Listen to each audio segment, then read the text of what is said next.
अस्सलाम वालेकुम viewers, welcome to my YouTube channel chem medium. Last video में आप लोगों ने डुअल नेचर ऑफ मैटर के बारे में पढ़ा था, डी ब्रॉगलीज इक्वेशन पढ़ी थी। आज की इस वीडियो में हम देखेंगे हाइजेनबर्ग अनसर्टेनिटी प्रिंसिपल। अब इसको हम जल्दी से पढ़ते हैं। बिस्मिल्लाहिर्रहमानिर्रहीम।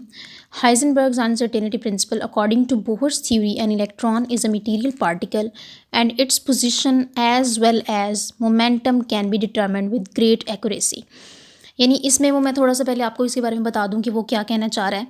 वो कहते हैं कि जब तक वेव पार्टिकल डुअलिटी के बारे में पता नहीं था, तब तक ये कंसिडर किया जाता था कि जो हमारे पास इलेक्ट्रॉन है वो एक मटेरियल पार्टिकल है, सिर्फ उसके वो वेव है, वेव नेचर रखता है।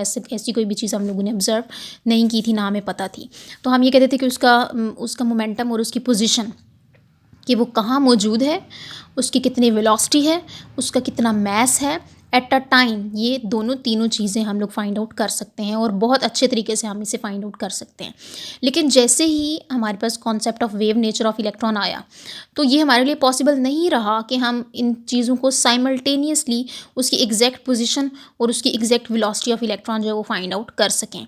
तो ये जो चीज़ थी ना, ये जो अनसर्टेनिटी है, यानी हम एग्जैक्ट पोजीशन और वेलोसिटी फाइंड आउट नहीं कर सकते एक साथ, ये जो कॉन्सेप्ट है ये हाइजेनबर्ग ने दिया था, और ये कॉन्सेप्ट उसने दिया था 1927 में।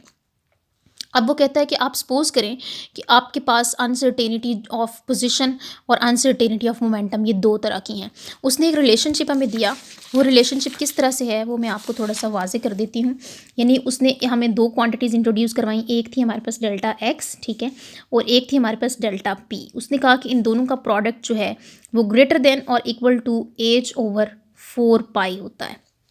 यानी उसने ये कहा कि डेल्टा एक्स क्या चीज़ है। डेल्टा एक्स उसने कहा कि ये अनसर्टेनिटी है। वैसे एक्स जो है ना, एक्स के बारे में वो कहते हैं कि ये पोजीशन बताता है, हमें पोजीशन बताता है, ठीक है। लेकिन यहाँ पर चूंकि डेल्टा एक्स का वर्ड हम यूज़ कर रहे हैं, तो ये पोजीशन नहीं है, ये अनसर्टेनिटी, यानी हमें कितनी गैर यकीनियत है उस वैल्यू में। ये अनसर्टेनिटी ऑफ पोजीशन है, पोजीशन ऑफ इलेक्ट्रॉन ये है। और डेल्टा पी क्या है जनाब? डेल्टा पी है हमारे पास अनसर्टेनिटी। ये अनसर्टेनिटी, पी को नहीं देखना, डेल्टा को देखें। Delta is uncertainty, delta P is uncertainty of momentum, momentum of electron, ठीक है।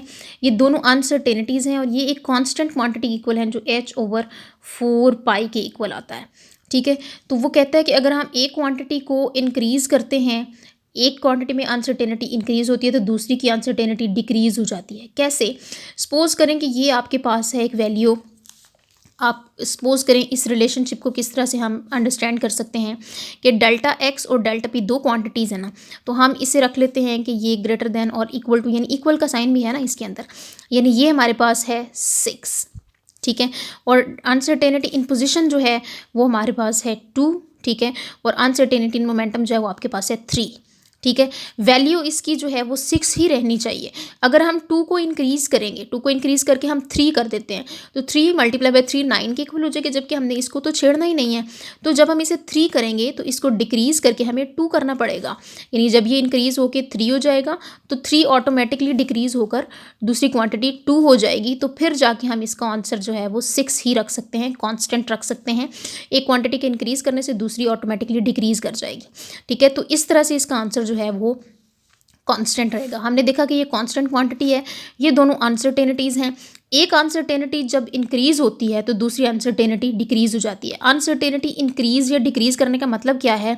अनसर्टेनिटी डिक्रीज़ करने का मतलब ये है कि अगर हम इलेक्ट्रॉन के मोमेंटम को एग्जैक्टली फाइंड आउट करते हैं, हम कहते हैं कि इतना मोमेंटम है। मोमेंटम कैसे फाइंड होगा?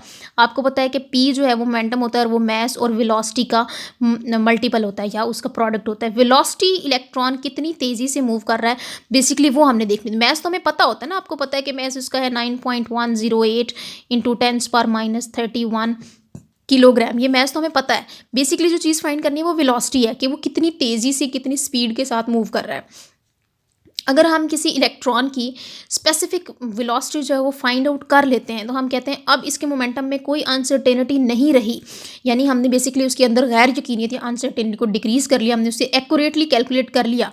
जैसे ही हम उसकी एक्यूरेट कैलकुलेशन करते हैं तो वो कहाँ चला गया उसकी इंडिकेशन हमें नहीं रहती। अब उसकी जो पोजीशन है ना उसमें अनसर्टेनिटी बढ़ जाती है। इन अदर वर्ड्स मैं आप इसको थोड़ा सा समझाने की कोशिश करती हूँ।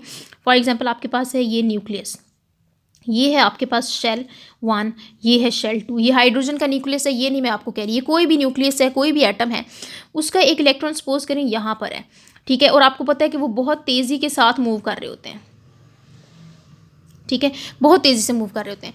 सपोज करें कि ये इलेक्ट्रॉन मूव करता जा रहा है, करता जा रहा है, करता जा रहा है। हमने इस इलेक्ट्रॉन की दो चीज़ें फाइंड करनी है। पहली चीज़ हमने फाइंड करनी है इसकी वेलोसिटी, ठीक है, वेलोसिटी या हमने फाइंड करना है इसका मोमेंटम, ठीक है, और दूसरी चीज़ हमने इसकी फाइंड करनी है पोजीशन, ठीक है। आपको पता है कि इलेक्ट्रॉन जो है ना वो बहुत तेज़ी के साथ मूवमेंट शो कर रहा होता है।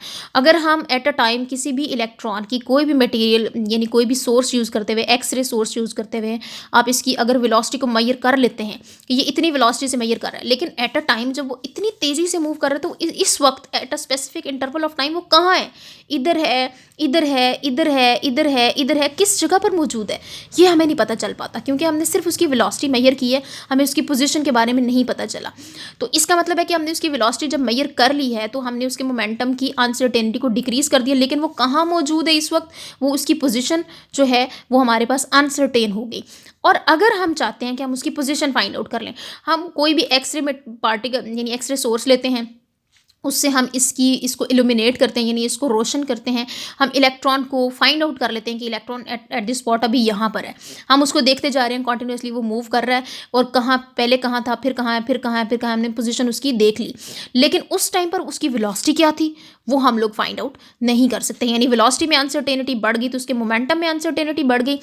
अगर हम उसकी पोजीशन में अनसर्टेनिटी को डिक्रीज़ करते हैं तो यहाँ अनसर्टेनिटी बढ़ जाती है, इसको आप डिक्रीज़ करते हैं तो यहाँ अनसर्टेनिटी बढ़ जाती है।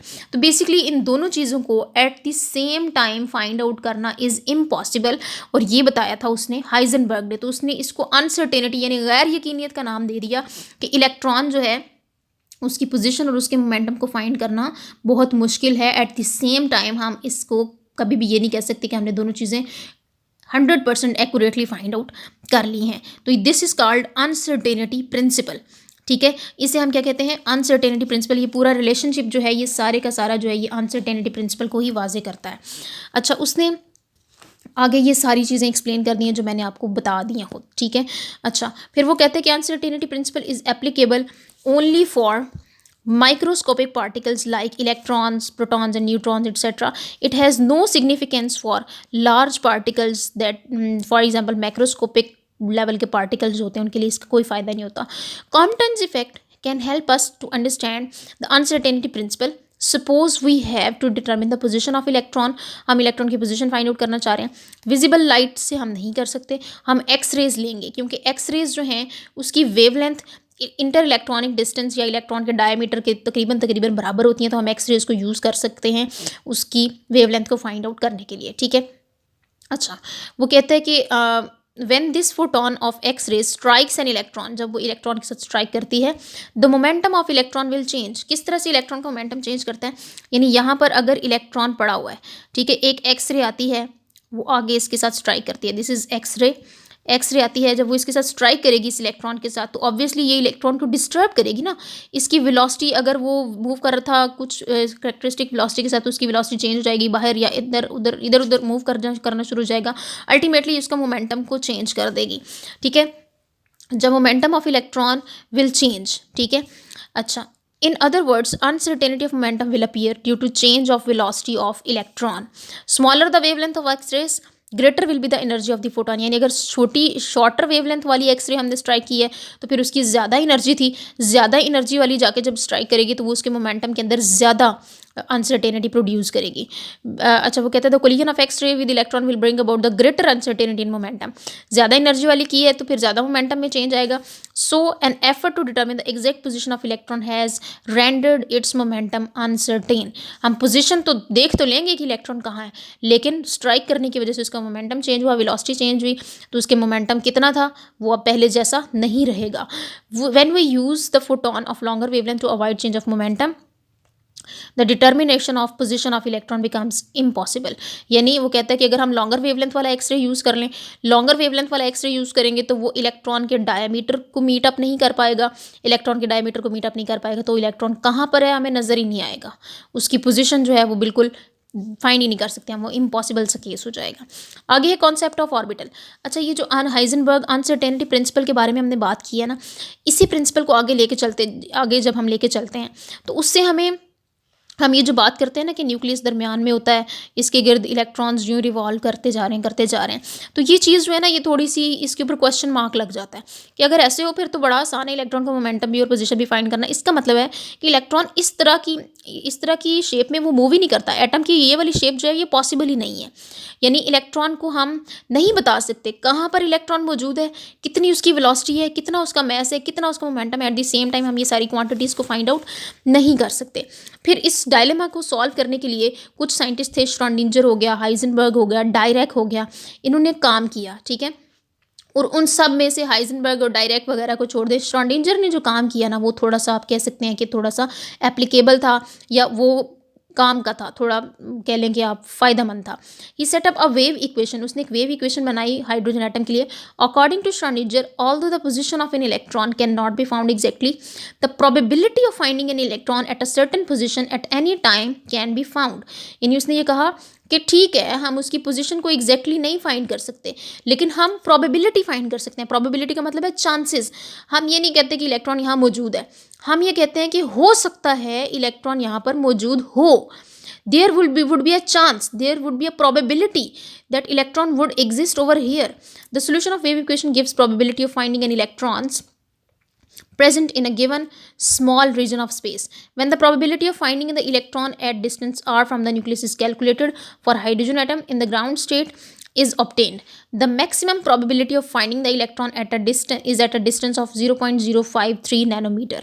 यानी ये देखें, ये पहला है 0.0529। आपको याद है ये हम लोगों ने रेडियस की वैल्यू फाइंड की थी 0.0529 नैनोमीटर या एंगस्ट्रॉन या 0.529 एंगस्ट्रॉन, याद है ना आपको, ये हमने फाइंड आउट की थी। वो कहता है कि मैक्सिमम प्रोबेबिलिटी इलेक्ट्रॉन के मौजूद होने की न्यूक्लियस से इतने डिस्टेंस पर हमारे सामने आई। It is the same radius as calculated for Bohr's first orbit. There is a possibility that electron is either closer to the nucleus और outside of the radius of 0.53 nanometre, where the probability of finding an electron decreases sharply. यानी वो ये कह रहा है, इस shape को देखें गौर से, इस शेप की आपको एक थिकनेस नज़र आ रही है, ये एक अंदर वाला सिरा इस शेप का ये है और बाहर वाला सिरा इस शेप का ये है। इस पूरे रीजन के अंदर यानी ये एक थिकनेस है। हम तो शेल्स ड्रॉ कर देते हैं ना, एक सिंपल लाइन ड्रॉ कर देते हैं, लाइन नहीं होती, उस लाइन की एक स्पेसिफिक थिकनेस होती है। उस थिकनेस के अंदर यहाँ पहले सिरे पर या आखिरी सिरे पर इलेक्ट्रॉन के मौजूद होने के चांसेस मैक्सिमम होते हैं। इसके अंदर चांसेस बिल्कुल कम है, ना होने के बराबर है, और इसके बाहर भी ना होने के बराबर चांसेस हैं। यानी वो इलेक्ट्रॉन एक थिकनेस वाले एरिया में मूव कर रहा होता है, एक लाइन सिंपल में मूव नहीं कर रहा होता, वो एक थिकनेस होती है जिसके अंदर वो मूवमेंट शो कर रहा होता है। तो उसके अंदर मौजूद होने के उसके चांसेस मैक्सिमम है। तो हम जहाँ पर उसके मौजूद होने के चांसेस मैक्सिमम होते हैं ना, वहाँ पर हम वो सारे रीजन को हम क्या करते हैं, लाइन अप कर देते हैं और हम कहते हैं कि ये उसका शेल है या उसका मूविंग पाथ है। The volume of space in which there is a 95% chance of finding an electron is called atomic orbital. तो फिर हम ये कहते हैं कि वो वाला रीजन ऑफ स्पेस जहाँ पर इलेक्ट्रॉन के मौजूद होने के चांसेस जो हैं वो 95% हों, वो क्या होता है, वो ऑर्बिटल होता है। इससे पहले ऑर्बिटल का कोई कॉन्सेप्ट नहीं था। हम शेल्स के बारे में जानते थे, जो KLMN इस तरह के शेल्स होते हैं ना, सिर्फ हमें उन्हीं के बारे में पता था, हमें ऑर्बिटल के बारे में नहीं पता था। हम शेल्स के बारे में उसकी थिकनेस होती है नहीं होती ये भी हमें नहीं पता था, लेकिन ऑर्बिटल जो होता है उसकी एक स्पेसिफिक थिकनेस होती है और वो उस थिकनेस के अंदर इलेक्ट्रॉन के मौजूद होने के 95% चांसेस होते हैं। ठीक है, 95% चांसेस होने का मतलब है कि इलेक्ट्रॉन मौजूद है वहाँ पे, चांसेस है ना, हम ये नहीं कह रहे कि वाकई मौजूद है, लेकिन इतने % चांसेस हैं कि वहाँ पर इलेक्ट्रॉन मौजूद होगा।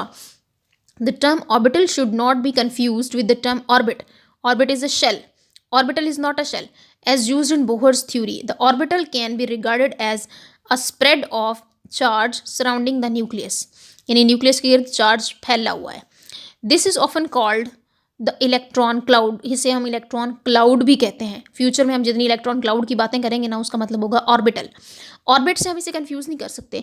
Orbit is a shell while orbital is the thickness thickness और area where the probability of finding an electron is 95% और chances of finding an electron is 95%, that is orbital। तो अभी के लिए इतना काफ़ी है, ठीक है। नेक्स्ट हम इंशाल्लाह इसके क्वांटम नंबर्स पढ़ेंगे।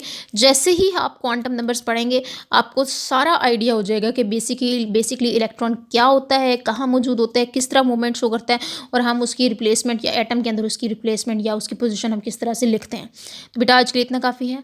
अपना ख्याल रखिएगा। वीडियो अच्छी लगी है तो इसको don't forget to like, subscribe and share. अपना ख्याल रखिएगा। अल्लाह हाफिज़।